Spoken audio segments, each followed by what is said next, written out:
नमस्कार। हमारा टॉपिक चल रहा है सामाजिक मानवशास्त्र की प्रकृति। कल हमने इसके बारे में बताया कि सामाजिक मानवशास्त्र की प्रकृति है। उसके बारे में विद्वानों ने कहा कि इसकी प्रकृति वैज्ञानिक है और इस वैज्ञानिक प्रकृति के समर्थन में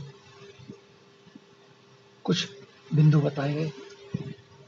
उनमें से हमने इसकी वैज्ञानिक प्रकृति का समर्थन करने वाले कुछ बिंदु कल बता दिए थे। जैसे पहला ये बताया था कि हमने इसमें वैज्ञानिक पद्धति का प्रयोग किया जाता है। दूसरा इसमें बताया था कि क्या है का अध्ययन किया जाता है। तीसरा बताया था कि कार्य कारण संबंधों की व्याख्या की जाती है।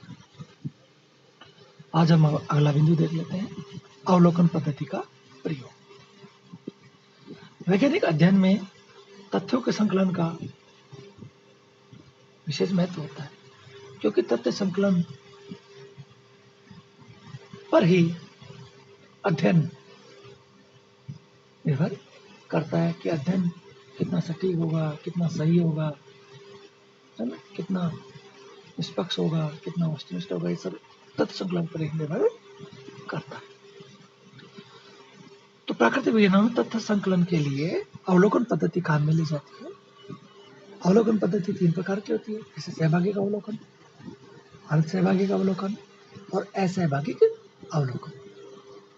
प्राकृतिक विज्ञानों में केवल असहभागिक अवलोकन पद्धति काम में ली जाती है। सामाजिक मानवशास्त्र में भी तथ्य संकलन के लिए अवलोकन पद्धति काम में ली जाती है, लेकिन इसमें कौन सी अवलोकन पद्धति काम में ली जाएगी यह अध्ययन की समस्या पर निर्भर करता है।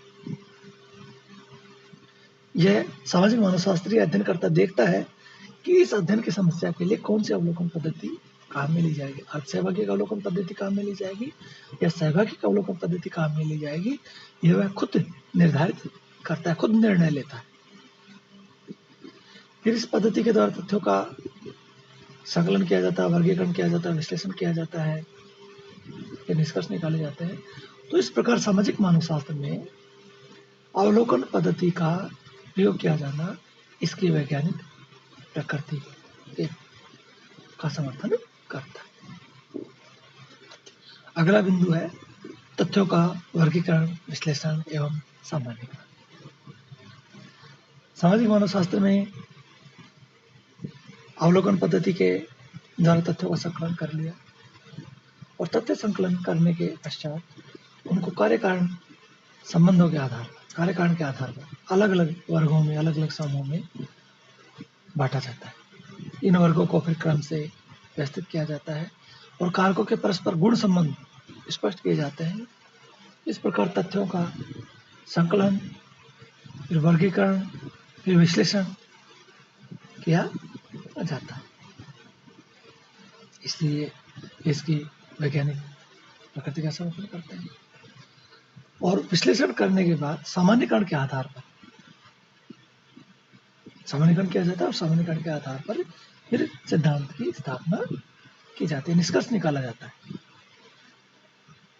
जब अंतिम चरण में सामान्यीकरण किया, सामान्यीकरण के आधार पर निष्कर्ष निकाला जाता है और शोधकर्ता देखता है कि प्रारंभ में जिस समस्या को लेकर चला था, क्या वह समस्या इन तथ्यों के आधार पर सही उतरी। यदि वह समस्या तथ्यों के आधार पर सिद्ध हो जाती है तो सिद्धांत माना जाता है, और यदि परिणाम अलग आते हैं, नए परिणाम आते हैं, तो फिर एक नए सिद्धांत की स्थापना कर दी जाती है। सिद्धांतों का निर्माण एवं परीक्षण। सामाजिक मानवशास्त्री अनुसंधान में जो शुरू करता है तो वैज्ञानिक पद्धति के चरण उनका पालन करता है, समस्या का निर्माण करता है, प्राकल्पना बनाता है, तथ्यों का संकलन करता है, फिर वर्गीकरण करता है, फिर विश्लेषण करता है, फिर सामान्यीकरण करता है और सामान्यीकरण के आधार पर निष्कर्ष निकालता है और एक सिद्धांत, सबसे अंत में सिद्धांत की स्थापना की जाती है। ये सिद्धांत हमने बताया कि जो समस्या अध्ययन की शुरुआत मिली थी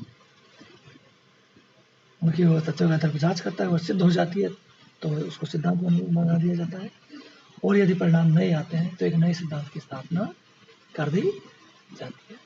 यदि सामाजिक विज्ञानों में समाजशास्त्री सिद्धांतों की जांच करना चाहे तो वह उन सिद्धांतों की जांच भी कर सकता है। समाज, संस्कृति, परिवार, विवाह आदि जैसे उद्भिद का ऐसे सिद्धांत है उनकी जांच फ्राइड की, ब्राउन ने की, मेलिनोस की आदि ने की और फिर अपना सिद्धांत प्रस्तुत किया। इस प्रकार नए नए सिद्धांत